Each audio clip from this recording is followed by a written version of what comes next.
तो हम लोग पढ़ रहे थे टॉपिक फंडामेंटल राइट्स, और हमने कहां तक कर लिया था? हमने आर्टिकल 12 से लेके और इन डिटेल आर्टिकल 24 तक कंप्लीट कर लिया था, चाइल्ड लेबर तक। ठीक है, तो आज हम लोग पढ़ेंगे आर्टिकल 25 से लेके और 35 तक, जहां तक फंडामेंटल राइट्स हैं उनको हम सारे को खत्म करेंगे, क्योंकि जितना डिटेल में आर्टिकल 14 को और 16 को और 19 को पढ़ना था, उतनी डिटेल में ये आर्टिकल्स नहीं पढ़ने। तो अगले आधे घंटे की वीडियो में we will try to cover them all. ठीक है, और फिर हमको कुछ रिट्स करनी है, then we will be winding off with this chapter fundamental rights. ठीक है, तो इनको under the heading, under the club पढ़ेंगे हम। आर्टिकल 25, 26, 27 और 28। आर्टिकल 25, 26, 27, 28 ये सब कैसे राइट्स हैं? हमारे राइट टू रिलीजन, या ये हमारे रिलीजियस राइट्स हैं। ठीक है, आर्टिकल 25 से लेके आर्टिकल 28 तक हमारे जो राइट्स हैं वो हमारे राइट टू रिलीजन है या रिलीजियस राइट्स हैं।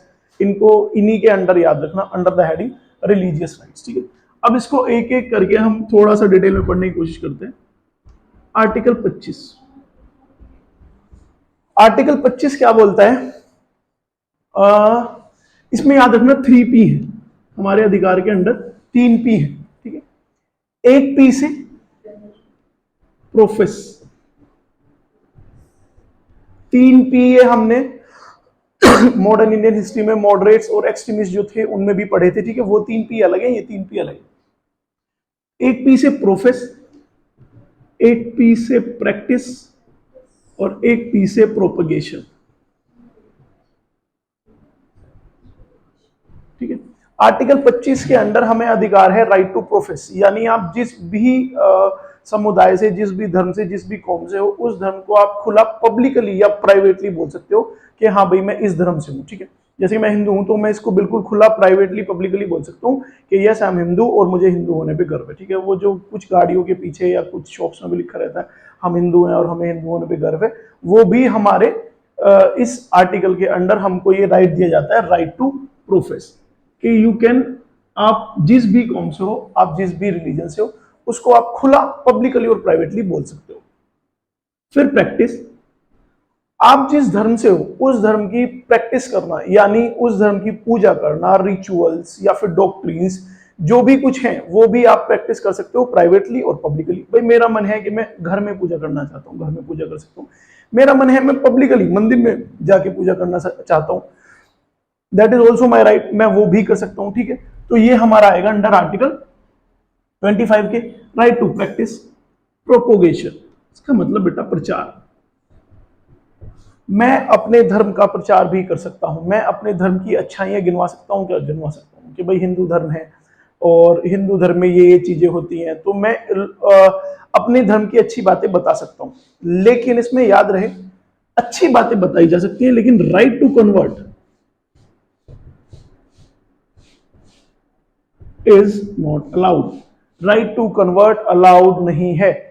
अच्छा, अगर कोई खुद कन्वर्ट होना चाहे, मतलब अगर कोई हिंदू से, अगर कोई मुस्लिम से हिंदू बनना चाहे तो वो अपनी मर्जी से बन सकता है, लेकिन किसी भी प्रेशर से, वो प्रेशर पॉलिटिकल, इकोनॉमिकल या सोशल, किसी भी प्रेशर से वो कन्वर्ट उसको नहीं करा सकते। लेकिन अगर कोई अपनी मर्जी से अपना धर्म परिवर्तन करना चाहता है तो वो कर सकता है। ठीक है, ये कहां तक ठीक है? अच्छा ये देखो, अगर सपोज करो if I am a Christian, और अगर मैं ये कहूं कि मैं क्रिश्चियन धर्म से हूं और हमारा धर्म बहुत ही अच्छा है और गरीबों के लिए काम करता है, यहां तक ठीक है? यहां तक ठीक है।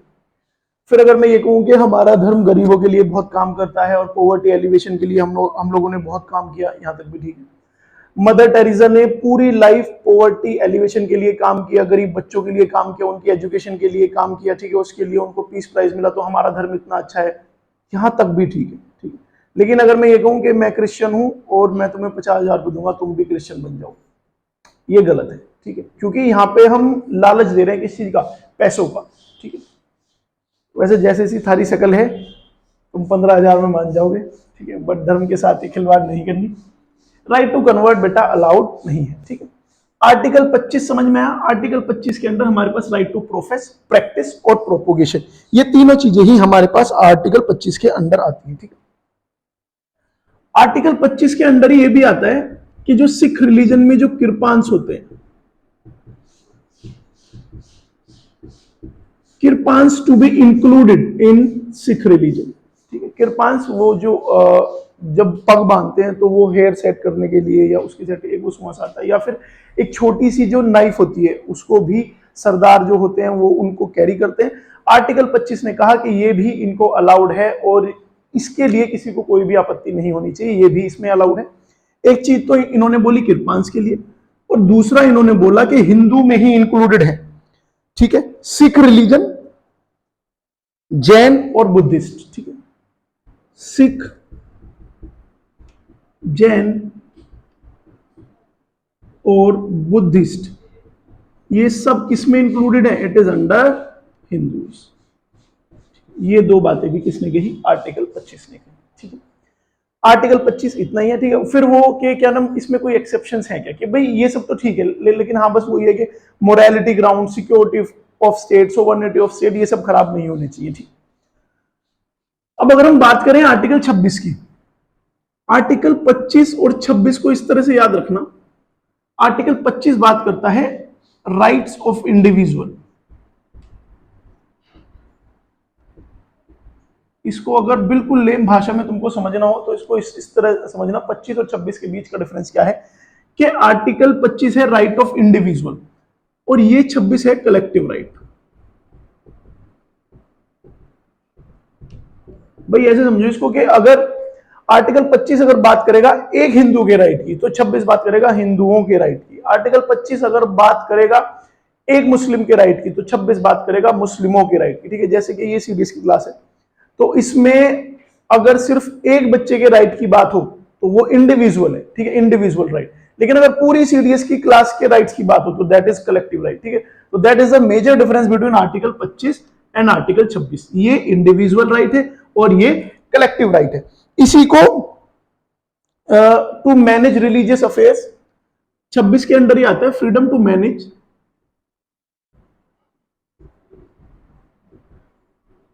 Religious affairs. अपने धर्म के प्रति जो इनके काम हैं उनको मैनेज करने के भी जो सारे राइट्स हैं वो सब इसके अंदर आते हैं 26। बाकी इसको याद तुम किस तरह से रखोगे, 25 और 26 के 25 बात करता है इंडिविजुअल राइट की और 26 बात करता है कलेक्टिव राइट्स की। ठीक, 25 और 26 में सिर्फ इतना ही याद रख लेना, दैट्स इट। 27 आर्टिकल 27 बोलता है कि प्रोपोगेशन, जब आप अपने धर्म का प्रचार करोगे तो दैट इज टैक्स फ्री। जब आप अपने धर्म का प्रचार करोगे तो वो कैसा होगा? Tax free. इसको बड़े ध्यान से देखना, एग्जामिनर अगर मेरा फ्रेंड है तो वो आपको कंफ्यूज करने के लिए बोल सकता है कि प्रोपोगेशन इज फ्री। ये दोनों अलग अलग चीजें, एक चीज है टैक्स फ्री, एक होता है फ्री। ये मार्कर अगर 40 रुपए का है और अगर इस मार्कर को हम लोग टैक्स फ्री कर दें तो भी ये कितने का रहेगा? 35 रुपए का या 30 रुपए का मैक्सिमम। ठीक, 30 रुपए का रहेगा। लेकिन अगर इसको हम फ्री ही कर दें तो फिर ये द कॉस्ट बिकम्स 0। ठीक है, तो आर्टिकल 27 के अंदर कहा कि जो प्रोपोगेशन है आपका that is tax free, not free. ये बहुत ध्यान से ध्यान रखना है, नॉट फ्री यानी कि कुछ फीस ली जा सकती है कुछ स्पेशल एक्टिविटीज के लिए या स्पेशल कुछ चीजों के लिए। ठीक है, a certain fees can be levied.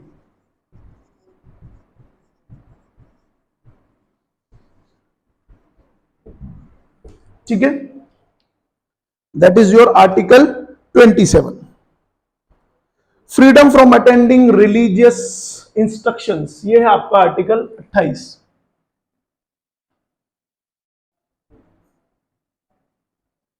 Freedom from attending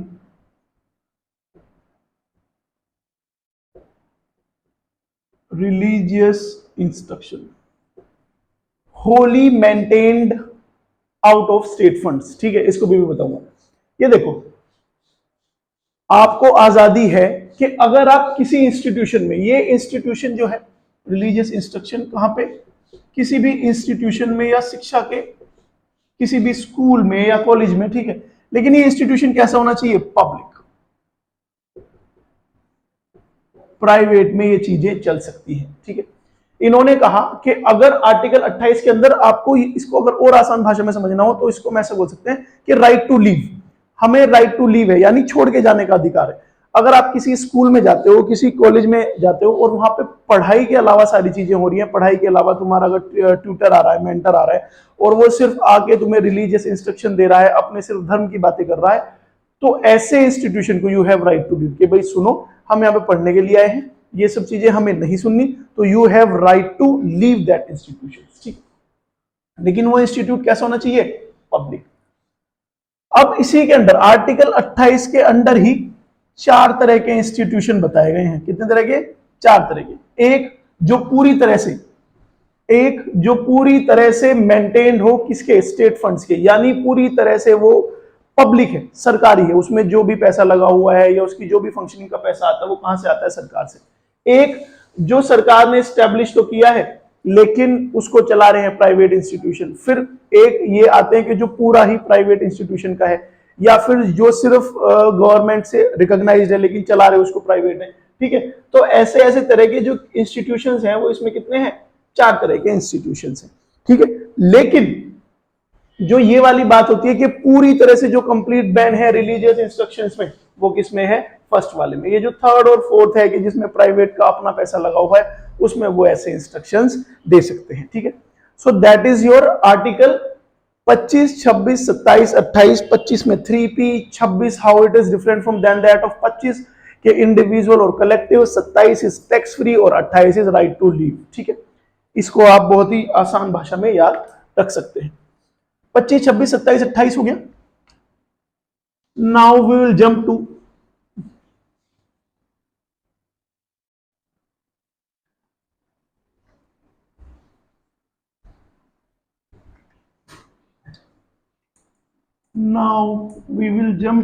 article 28 के बाद क्या आता है? 28 के बाद क्या आता है? 29। वेरी गुड, ये है एक्सक्लूसिव आंसर। कितना तगड़ा जवाब दिया। 28 के बाद क्या आता है? 29। आर्टिकल 29, 29 और आर्टिकल 30, ये है राइट्स ऑफ माइनॉरिटीज।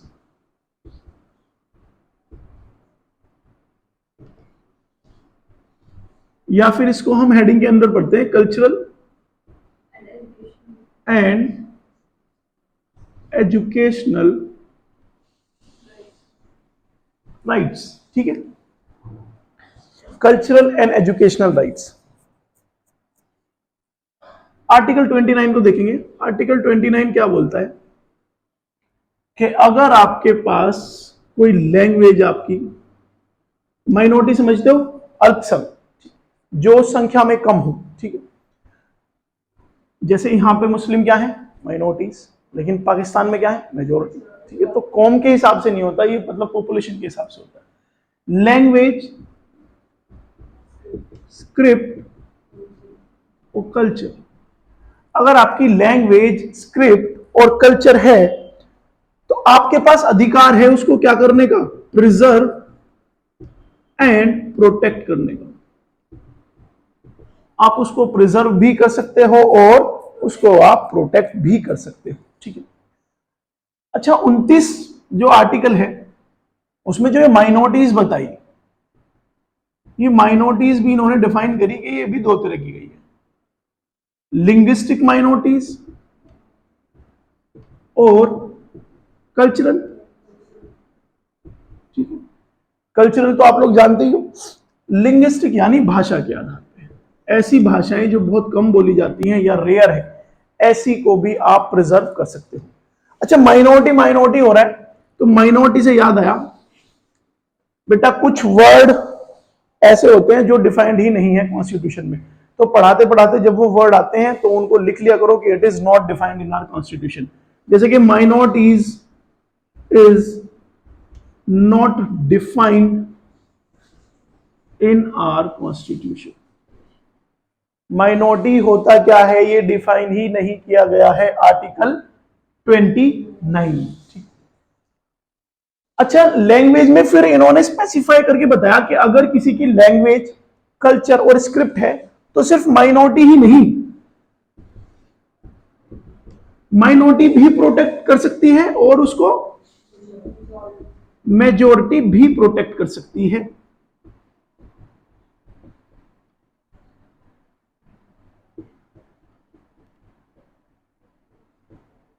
29 और 30 को इस तरह से याद रखना। 29 जो है, 29 बात करता है माइनॉरिटीज की भी और मेजोरिटीज की भी, लेकिन जो 30 बात करेगा वो सिर्फ बात करेगा किसकी, माइनॉरिटीज की। ठीक है, तो इसमें माइनॉरिटीज भी है और मेजोरिटी भी है। और लक्ष्मीकांत में एक लाइन, ये जहां पे आर्टिकल खत्म होता है 29, उसकी लास्ट 3 लाइनों में दिया हुआ है कि जो पॉलिटिकल स्पीचेस होती हैं, पॉलिटिकल स्पीचेस जो प्रॉमिस करती हैं कि भाई हम इस समुदाय को या इस कम्युनिटी को बचाने का काम करेंगे, आप बहुत कम हो नंबर में, आपकी भाषाओं को हम लोग प्रोटेक्ट करेंगे, आपके कल्चर को हम प्रोटेक्ट करेंगे, वो भी not termed as corrupt practices under elections के लिए बेटा बहुत फेमस एक्ट है, that is representation of people act 1951। जो बच्चे मेंस की तैयारी में हैं उनको ये एक्ट भी पूरा डिटेल में पढ़ना पड़ेगा। रिप्रेजेंटेशन ऑफ पीपल एक्ट 1951, कुछ ऐसा होगा तो मैं एक वीडियो में इसको अलग से बता दूंगा, I will explain you guys. ठीक है, तो आर्टिकल 29 है आपका ये कि पॉलिटिकल स्पीचेस जिसमें पॉलिटिशियंस बड़े बड़े वादे करते हैं कि हम इस तरह से आपकी लैंग्वेज को, कल्चर को प्रिजर्व करेंगे, that is also not termed as corrupt practices under article, under representation of people act 1951। अब 29 में और 30 में देखो क्या डिफरेंस है। ठीक है, ये भी प्रिजर्वेशन की ही बात करता है, बट ये इसकी थोड़ी सी डिग्री या इंटेंसिटी बढ़ा देता है और राइट देता है, राइट टू एडमिनिस्टर या फिर right to establish educational institution. Article 29 में भी बात करता है किसकी, प्रिजर्वेशन की, और आर्टिकल 30 में भी बात करता है किसकी, प्रिजर्वेशन की, कि आप अपनी लैंग्वेज को, कल्चर को, स्क्रिप्ट को प्रिजर्व कर सकते हो। लेकिन 29 और 30 में डिफरेंस क्या है कि 29 में प्रिजर्व आप कर सकते हो अपने लेवल पे, सोसाइटी के लेवल पे, 30 में इसी की डिग्री बढ़ा के, ठीक है, इसी की इंटेंसिटी बढ़ा के और आपको बोलता है कि प्रिजर्व करने के लिए आप अपना कॉलेज, अपना इंस्टीट्यूशंस भी खोल सकते हो। ठीक है, right to establish educational institutions. ठीक है, इसमें भी बात हो रही है प्रिजर्वेशन की, सिर्फ डिफरेंस क्या है, डिग्री का या फिर इंटेंसिटी का डिफरेंस। ये जो राइट है कि आप एजुकेशनल इंस्टीट्यूशन भी खोल सकते हो, ये सिर्फ माइनॉरिटी का राइट है। जैसे इसमें मेजोरिटी भी इंक्लूडेड है, इसमें मेजोरिटी इंक्लूडेड नहीं है। ठीक है, इसमें ये जो राइट है ये सिर्फ माइनॉरिटीज का है। इसमें एक फेमस केस हम सुप्रीम कोर्ट का याद रख लेंगे, सीरियन या फिर Syrian Catholic college case 2007। Supreme Court ने राइट दिए ऐसे इंस्टीट्यूशन को ये कि ये अपनी गवर्निंग बॉडी अपने आप चूज कर सकते हैं, अपना टीचिंग स्टाफ अपने आप चूज कर सकते हैं, स्टूडेंट्स फॉरेनर होंगे या कहां के होंगे, कैसे नहीं, स्टूडेंट्स, उनकी फीस, ये सब भी यही डिसाइड कर सकते हैं। और इनके जो अपने फंड्स हैं, जो इनके अपने प्राइवेट फंड्स हैं, उन फंड्स को, ये गंदा मुंह लेके यहां मतलब उधर, ये जो प्राइवेट फंड्स हैं उन फंड से भी ये अपने इस इंस्टीट्यूशन में लगा सकते हैं और इसको ये अच्छा बना सकते हैं। ठीक है, so that is for your article 30। ठीक है, तो यहां तक हो गया आपके आर्टिकल 25, 26, 27, 28, 29, 30। ठीक है, अब 31 होता है एक्सेप्शन। 31 is exception. इस वीडियो में तो मैं बहुत ही शॉर्ट में इसको कवर करूंगा, बट अगर कुछ जरूरत होगी तो इसकी मैं अलग से वीडियो बना दूंगा। It is 31A, 31B, 31C। अगर कोई सीधा सीधा पूछ ले कि व्हाट इज आर्टिकल 31, 31 के बाद 30 के बाद क्या आता है 31। 31 को अगर कोई पूछ ले तो इसके 3 पार्ट है, A, B और C। सिंपल टर्म्स में इसको हम क्या बताएंगे कि एक्सेप्शंस। एक्सेप्शंस बोले तो एक्सेप्शंस का मतलब ये है कि हमने कहा कि अगर फंडामेंटल राइट्स का डिटेरिएशन होगा या इन्फ्रिंजमेंट होगा या फंडामेंटल राइट्स अगर हमको नहीं मिलेंगे तो we can approach to supreme court also, ठीक है। बट इस एक्सेप्शन का मतलब ये है कि इन आर्टिकल के अंडर 31 ए, बी और सी अगर आपके फंडामेंटल राइट्स का हनन भी हो रहा है तो भी आप नहीं जा सकते सुप्रीम कोर्ट, ठीक है। ए में बात करता है एक्विजिशन ऑफ स्टेट्स की। ऐसे ऐसे ये चार हो रहे हैं, यानी 5 हैं टोटल, बट सिर्फ जानने के लिए देख लो इसको, इतना हम अभी डिटेल में नहीं पढ़ रहे। एक्विजिशन ऑफ स्टेट्स की अगर बात होगी, ठीक है, ए में 31 ए में, तो भी आप चैलेंज नहीं कर सकते कि हाँ हमारे फंडामेंटल राइट्स का हनन हुआ है। बी में प्रोटेक्ट किया जाता है 9th शेड्यूल में डाल के। बेटा ये आया था लैंड रिफॉर्म्स के लिए, फर्स्ट अमेंडमेंट एक्ट, ठीक है, ये आया था लैंड रिफॉर्म्स के लिए, जमींदारी सिस्टम के लिए, ठीक है, तो सबके लिए आया था। बी है 9th शेड्यूल और 31 सी में बात करता है कुछ डीपीएसपीज की, कि इनके इंप्लीमेंटेशन के लिए भी आप ये नहीं बोल सकते कि हमारे फंडामेंटल राइट्स का हनन हुआ है, ठीक है। सो अभी के लिए सिर्फ इतना ही इसको शॉर्ट रखेंगे। Exception is 31A, 31B, 31C. A is for acquisition of state, B is for 9th schedule, C is for DPSP, ठीक है। Jumping to our article number 32. इस आर्टिकल को बी आर अम्बेडकर ने हार्ट एंड सोल कहा था।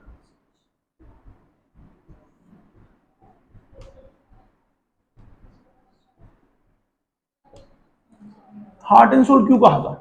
हमने अभी भी क्या कहा कि अगर बात हो फंडामेंटल राइट्स के डिटेरिएशन की, या अगर फंडामेंटल राइट्स हमें नहीं मिल रहे तो हम डायरेक्टली कहां तक जा सकते हैं? सुप्रीम कोर्ट तक। Not necessary by the way of appeal, appeal करते हुए छोटी कोर्ट से बड़ी कोर्ट तक हायरार्की में जाना भी ये भी जरूरी नहीं है। आप अगर चाहो तो directly who is meant to be the guarantor of our fundamental rights, आप सुप्रीम कोर्ट भी डायरेक्ट जा सकते हो। वो आप किस आर्टिकल के अंडर जाते हो? 32। और जब हाई कोर्ट में जाते हैं दैट इज अंडर आर्टिकल 226, ठीक है। तो बी आर अम्बेडकर ने इसमें बात की थी इंप्लीमेंटेशन की, इसीलिए इस आर्टिकल को हम बोलते हैं heart and soul of constitution, ठीक है। क्योंकि अगर इंप्लीमेंटेशन ही नहीं होगा और अगर आप कोर्ट तक ही नहीं जा पाओगे तो फिर कोई मतलब नहीं रह जाता, ठीक है। लेकिन इमरजेंसी के टाइम पे प्रेसिडेंट इसको क्या कर सकता है? सस्पेंड कर सकता है किसी के मूवमेंट को, कि भाई राइट टू कोर्ट तक अगर जाना है तो उस मूवमेंट को हम क्या कर सकते हैं? प्रेसिडेंट उसको क्या कर सकता है? 359, अगर इमरजेंसी हो, नेशनल इमरजेंसी हो, तो उस टाइम पे president can suspend movement to supreme court, कि आप उस टाइम पे ये नहीं कह सकते कि हमारे फंडामेंटल राइट्स का हनन हो रहा है और हमको सुप्रीम कोर्ट में जाना है, ठीक है। तो ये है आपका article 32, that is heart and soul, ठीक है। कितने मिनट की होगी वीडियो इसमें? हाँ, इसको 30 मिनट की करके पूरी को करेंगे खत्म। 32, 33 है कि राइट, ये पैरामिलिट्रीज, देख वहां पे लेके दोबारा इधर जाए। पैरामिलिट्री आर्म फोर्सेस के लिए फंडामेंटल राइट्स नहीं है। अभी अभी हमने क्या कहा कि अगर फंडामेंटल राइट्स के किसी का हनन हो तो वो कहां तक जा सकते हैं? सुप्रीम कोर्ट तक। इस आर्टिकल में हम बताएंगे कि कौन नहीं जा सकते, पैरामिलिट्री वाले और फोर्सेस वाले नहीं जा सकते, क्योंकि अभी हमने बात की थी किसकी? सेल्फ रिस्पेक्ट की, इंटीग्रिटी की, कि कोई आपकी सेल्फ रिस्पेक्ट फंडामेंटल राइट्स के अंदर खराब नहीं कर सकता। छोटे छोटे राइट भी आपके पास है, right to privacy, right to personal life, ठीक है, राइट टू स्लीप तक। तो अगर आर्मी में ऐसा होने लगा तो ये तो बेचारे जो फौजी हैं ये कोर्ट में ही खड़े रहेंगे कि सर सीनियर ने कल हमारे साथ ये किया, सीनियर ने हमें सोने नहीं दिया, वो सब। तो इसीलिए संविधान जो बनाने वाले थे वो हम लोग से कहीं ज्यादा तेज और कहीं ज्यादा समझदार थे, इसीलिए उन्होंने पहले से पहले क्या बोल दिया कि 33 आर्टिकल के अंडर पैरामिलिट्री फोर्सेज और जो आर्म्ड फोर्सेज हैं वो फंडामेंटल राइट्स के इंप्लीमेंटेशन के लिए सुप्रीम कोर्ट नहीं जा सकते। Article number 34, it is your martial law. Martial law in simple terms is military rule. इसके दौरान भी आप ये नहीं कह सकते कि हमको अपने फंडामेंटल राइट्स चाहिए, ठीक है। कैसे? अच्छा, मार्शल लॉ और नेशनल इमरजेंसी में क्या डिफरेंस है? नेशनल इमरजेंसी अगर लगाई जाएगी तो हम ऐसा नहीं बोल सकते कि भाई देहरादून में नेशनल इमरजेंसी लगी। नेशनल का मतलब राष्ट्रीय, ठीक है। अगर इमरजेंसी लगेगी तो वो पूरे देश में लगेगी। लेकिन जो मार्शल लॉ है वो किसी एक एरिया में भी लगाया जा सकता है कि देहरादून का जो करणपुर एरिया है उसमें मार्शल लॉ लग गया। सिंपली इसमें होगा क्या कि आर्मी आएगी, उस पूरे एरिया को टेक ओवर करेगी और अपने अंडर कर लेगी, दैट इज मार्शल लॉ, ठीक है। उसमें भी आप नहीं जा सकते। 34 इज मार्शल लॉ। 35 बोलता है कि फंडामेंटल राइट्स को एब्रोगेट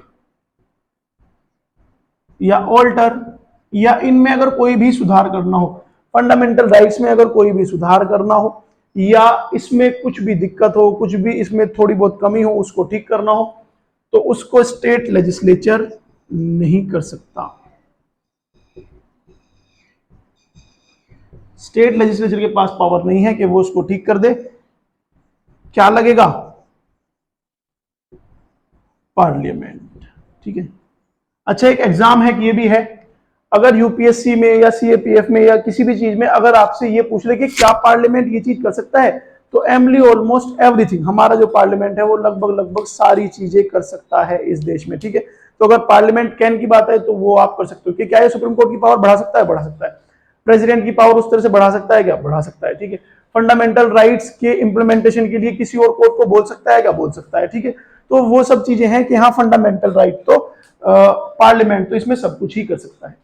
एक छोटा सा टॉपिक और रह गया, other rights outside fundamental rights. वो आर्टिकल 265, 300, 301 ये सब है, ठीक है।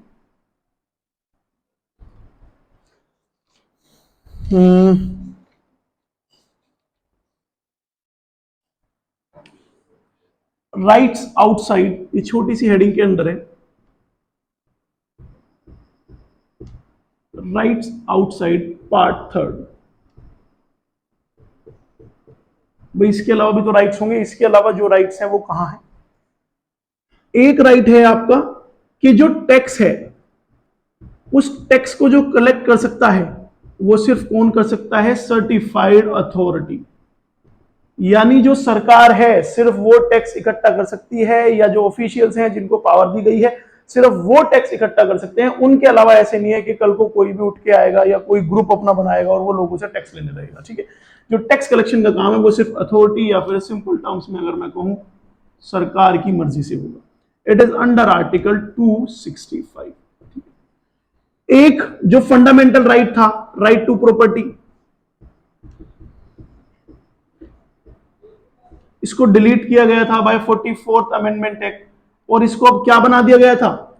Article 300A part 12। ये राइट टू प्रॉपर्टी भी किसमें आएगा? अदर राइट्स में आएगा, ठीक है। फिर है आपका ट्रेड, कॉमर्स एंड इंटरकोर्स। देश में ट्रेड, कॉमर्स, इंटरकोर्स, ये सब states, inter state, intra state या सेंटर के साथ ये सब भी कर सकते हैं। ये आएगा आपका आर्टिकल 301 के अंदर, ठीक है। भाई स्टेट के पास अधिकार है कि वो किसी और स्टेट के साथ ट्रेड कर सके या अगर कोई चीज वहां पे उसको अपनी बेचनी है तो वो बेच सके, ये भी आपके राइट में आएगा इसके अंदर। एक फिर राइट है कि लोकसभा के जो इलेक्शंस हैं that should be based on universal adult franchise. ये मैंने तुम लोग को बताया था, यूनिवर्सल का मतलब जो सबके लिए एक समान होता है। जैसे सन क्या है? यूनिवर्सल है, वो सबको धूप बराबर देता है, किसी के साथ भी डिफरेंशिएट नहीं करता। एडल्ट का मतलब 18+, फ्रेंचाइज मतलब वोटिंग का अधिकार। somebody who is 18+ can cast his vote without the discrimination of caste, colour, creed, religion और बिलीफ।